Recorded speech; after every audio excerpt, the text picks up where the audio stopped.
मंच पर उपस्थित केंद्रीय मंत्री माननीय जनरल वीके सिंह जी, प्रदेश सरकार में मेरे सहयोगी मंत्री श्री नंद गोपाल गुप्ता नंदी जी, इसी माटी के लाल और उत्तर प्रदेश सरकार में पिछड़ा वर्ग कल्याण और दिव्यांग जन सशक्तिकरण विभाग के मंत्री श्री नरेंद्र कश्यप जी, माननीय सांसद श्री राजेंद्र अग्रवाल जी, माननीय सांसद श्री अनिल अग्रवाल जी, जिला पंचायत की अध्यक्ष श्रीमती रेखा नागर जी, माननीय विधायकगण श्री विजयपाल आड़ती जी, धर्मेश सिंह तोमर जी, हरेंद्र तेवतिया जी, विधान परिषद के माननीय सदस्य श्री धर्मेंद्र भारद्वाज जी, भारतीय जनता पार्टी के जिला के अध्यक्ष, अन्य पदाधिकारीगण, पूर्व सांसद श्री तोमर जी, पूर्व विधायकगण और भारी संख्या में आज के इस कार्यक्रम में उपस्थित हापुड़ जनपद से जुड़े हुए मेरे सभी उपस्थित भाइयों बहनों, 810 करोड़ रुपए की इन परियोजनाओं के लिए आप सबको हृदय से बधाई देते हुए मैं आपका अभिनंदन करता हूं।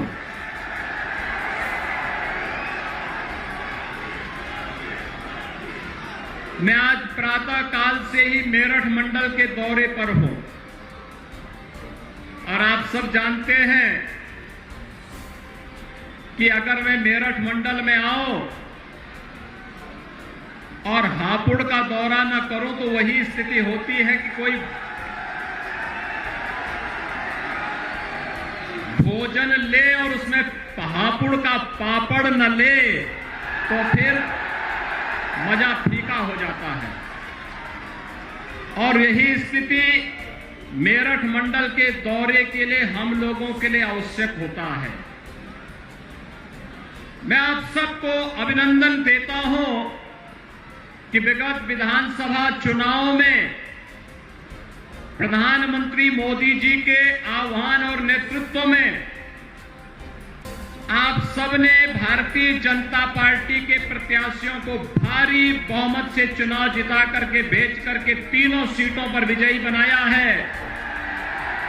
इसके लिए मैं आप सबका अभिनंदन करता हूं, आपका आभार व्यक्त करता हूं। और इसीलिए जब शिलान्यास और उद्घाटन के कार्यक्रम की शुरुआत होनी थी तो हापुड़ को ही हम लोगों ने चुना कि पहले हापुड़ में ही इस कार्यक्रम को संपन्न कर लें।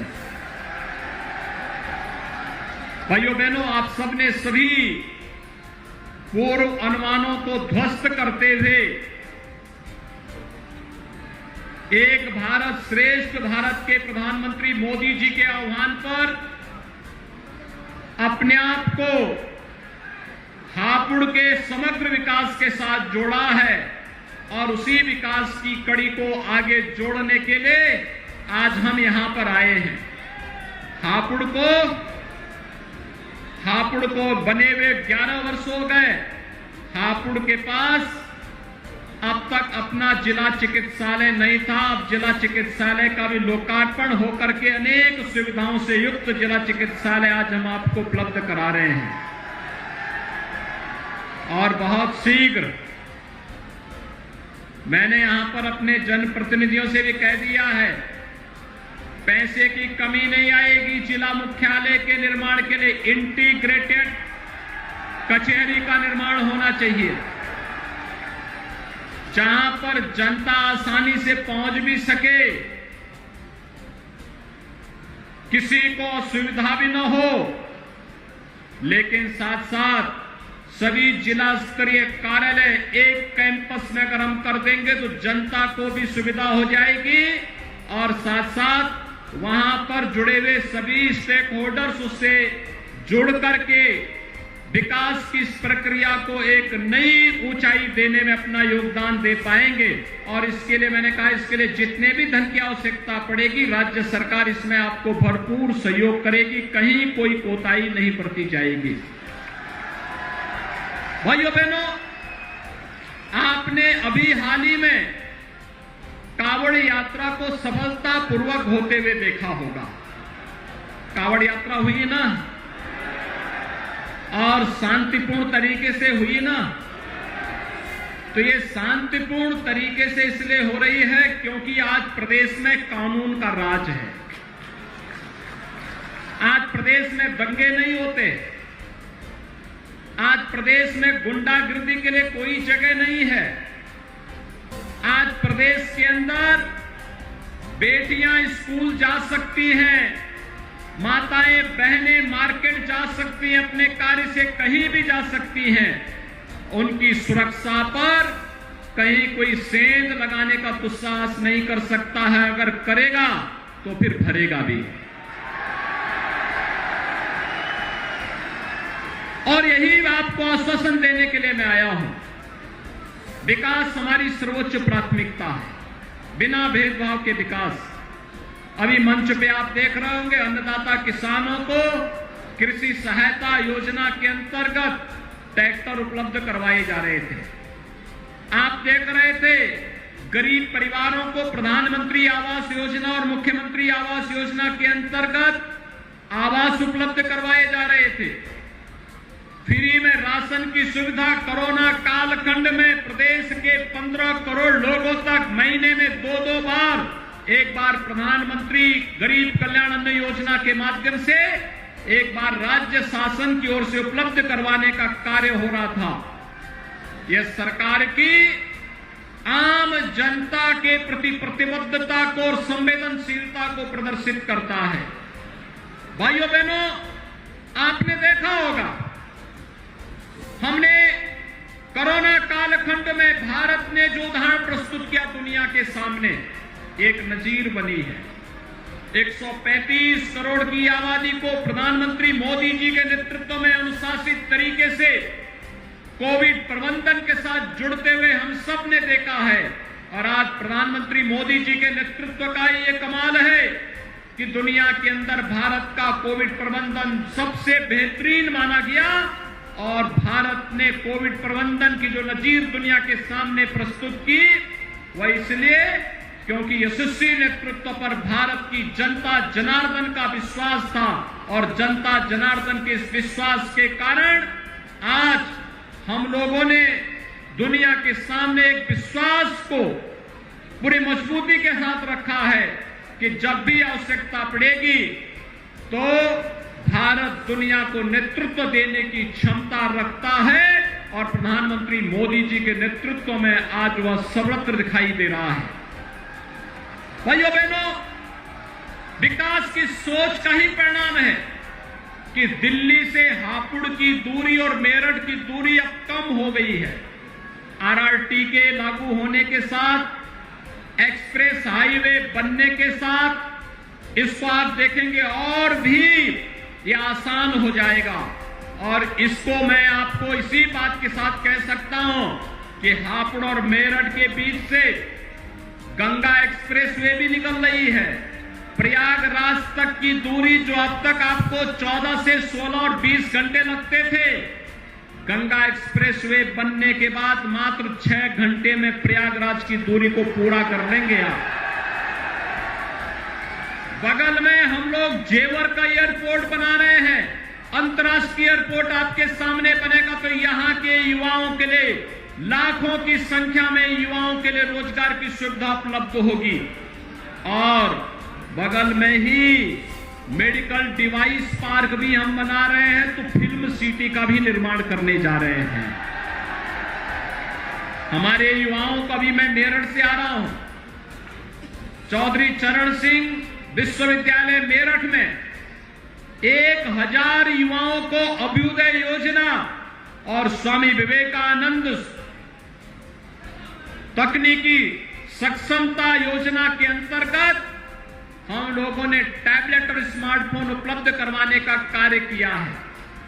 सरकार ने लक्ष्य तय किया है, प्रदेश के अंदर 2 करोड़ युवाओं को हम टैबलेट और स्मार्टफोन उपलब्ध करवाने का काम करेंगे। 2 करोड़ युवाओं को उसकी ट्रेनिंग देंगे और स्मार्ट युवा के रूप में केंद्र और राज्य सरकार की योजनाओं के साथ युवाओं को जोड़ने, हर परिवार के एक नौजवान को नौकरी अथवा रोजगार के साथ जोड़ने के कार्यक्रम को आगे बढ़ाने का कार्य हम करने जा रहे हैं। उत्तर प्रदेश आने वाले समय में देश की नंबर 1 की अर्थव्यवस्था बने, ये हम सब की सामूहिक जिम्मेदारी बनती है। लेकिन भाइयों बहनों, ये होगा तब जब 25 करोड़ का उत्तर प्रदेश एक स्वर में एक कदम के साथ आगे बढ़ता हुआ दिखाई देगा, तो उत्तर प्रदेश को देश की नंबर 1 की अर्थव्यवस्था बनने से कोई रोक नहीं सकता है। अब उस दिशा में प्रयास आगे बढ़ाने की आवश्यकता है। आज मैं आप सबको इसी बात के लिए आश्वस्त करने के लिए आया हूं। भाइयों बहनों, 5 वर्ष पहले आपके साथ भेदभाव होता था, बिजली नहीं मिलती थी, सुरक्षा का वातावरण अत्यंत भयावह था, अराजकता थी, फिरौती मांगी जाती थी, गुंडागर्दी चरम पर थी, विकास के कार्य ठप पड़े हुए थे, विकास की परियोजनाओं में लूट खसोट थी। आज तो स्पोर्ट्स यूनिवर्सिटी भी आपके बगल में मेरठ में बनने जा रही है। विश्व स्तरीय स्पोर्ट्स की सुविधाओं से युक्त विश्वविद्यालय हम लोग देने जा रहे हैं और इस सुविधा का लाभ जब न केवल पश्चिमी उत्तर प्रदेश को बल्कि उत्तर प्रदेश की खेल के क्षेत्र में अपने जीवन को आगे बढ़ाने वाले प्रत्येक युवा के लिए यह एक अवसर होगा और उस अवसर के साथ आज हम आपको जोड़ने के लिए यहां पर उपस्थित हुए हैं। भाइयों बहनों, आज जिन विभिन्न प्रकार की परियोजनाओं का शिलान्यास और लोकार्पण का कार्यक्रम हो रहा है, ये स्वास्थ्य से भी जुड़ी हुई है, ये शिक्षा से भी जुड़ी हुई है, ये बुनियादी सुविधाओं से भी जुड़ी हुई, सड़क है, बिजली है, पेयजल की स्कीम है, ग्राम सचिवालयों को और सुदृढ़ करने की दिशा में किए जाने वाले प्रयास का हिस्सा हो या अन्य उन सभी कार्यों के लिए जो एक आम नागरिक के जीवन में व्यापक परिवर्तन का कारण बनेगी, उन सब के साथ जुड़ा हुआ है। ये पहली बार हो रहा है, आपने देखा होगा कभी नहीं हुआ, पहली बार हो रहा है जब आपसी संवाद के माध्यम से अनावश्यक शोरगुल को समाप्त करते हुए धर्म स्थलों से माइक उतर जा रहे हैं और शांतिपूर्ण तरीके से पर्व और त्योहार मनाए जा रहे हैं। ये पहली बार हो रहा है जब सड़कों पर न नमाज पढ़ी जा रही है और न ही कोई ऐसे कार्यक्रम हो रहे हैं जो आवागमन को बाधित कर रहा हो। और इसलिए भाइयों बहनों, जब मैं हापुड़ में आया हूं तो हापुड़ के पापड़ की स्वाद बनी रहे, इसके लिए आपका आह्वान करने के लिए मैं आया हूं। नशा के खिलाफ एक नई लड़ाई को हमें आगे बढ़ाना पड़ेगा। किसी भी प्रकार के नशा के खिलाफ, ये नशा किसी भी प्रकार का अवैध मादक द्रव्य या फिर कोई भी ऐसा ड्रग हो जो युवा पीढ़ी के भविष्य के साथ खिलवाड़ करता हो, ये एक राष्ट्रीय अपराध है। युवा पीढ़ी के जीवन के साथ खिलवाड़ करना एक राष्ट्रीय अपराध है। जहां इस युवा को इस उम्र में नौकरी और रोजगार चाहिए, अच्छी शिक्षा चाहिए, इसके लिए सरकार, केंद्र और राज्य सरकार पूरी ईमानदारी के साथ कार्य कर रही है। डबल इंजन की सरकार अनेक योजनाओं के साथ आ रही है। खेलो इंडिया खेलों के माध्यम से हर गांव में खेल का मैदान बनाने का हो, स्टेडियम निर्माण का हो, जहां इन कार्यक्रमों को आगे बढ़ाने का कार्य कर रही है, वहीं राष्ट्रीय शिक्षा नीति के माध्यम से विश्व स्तरीय शिक्षण संस्थान हर जनपद में खुले, इस दिशा में सरकार के प्रयास हैं।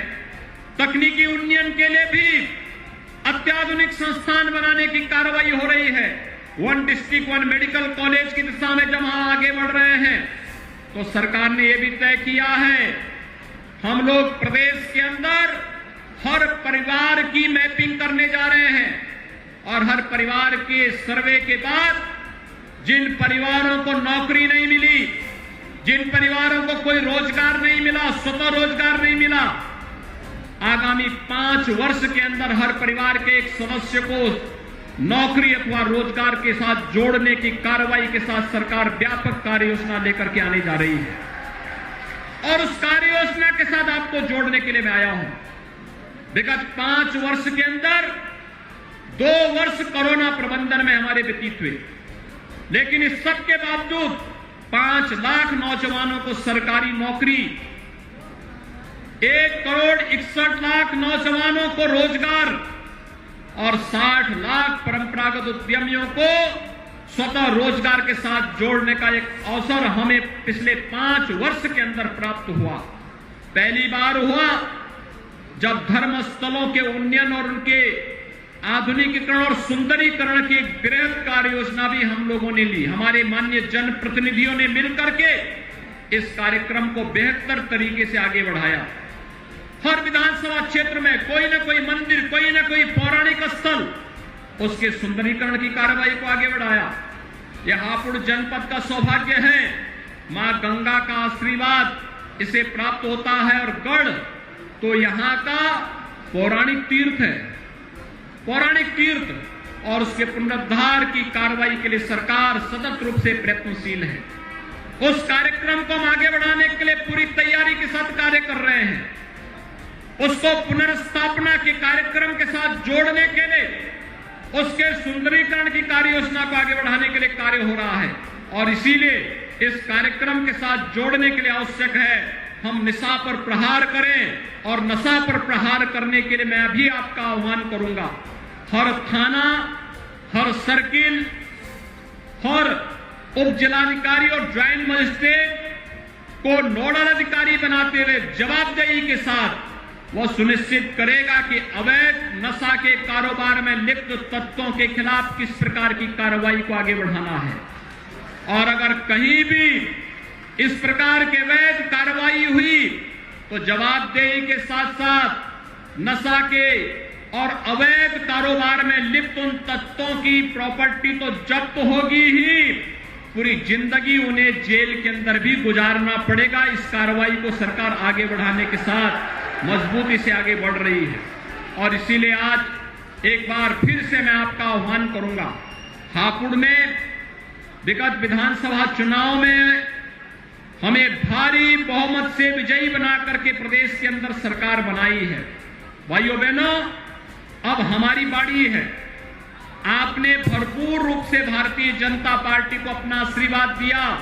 अब सरकार भरपूर रूप से यहां के विकास के लिए अपना पूरा सहयोग आपके साथ, हमारे विधायक और माननीय सांसदों के साथ मिलकर के, चेयरमैन और यहां के जिला पंचायत अध्यक्ष और ब्लॉक प्रमुखों के साथ मिलकर के इस कार्य योजना को आगे बढ़ाने का कार्य करेगी। मैं एक बार फिर से 810 करोड़ रुपए की इन परियोजनाओं के लिए पूरे हापुड़ वासियों को हृदय से बधाई देता हूं, अपनी शुभकामनाएं देता हूं और विश्वास व्यक्त करता हूं कि प्रधानमंत्री मोदी जी के संकल्प के साथ जुड़ते हुए एक भारत श्रेष्ठ भारत की परिकल्पना को हम साकार करेंगे। आप सबके प्रति मेरी शुभकामनाएं। धन्यवाद। जय हिंद।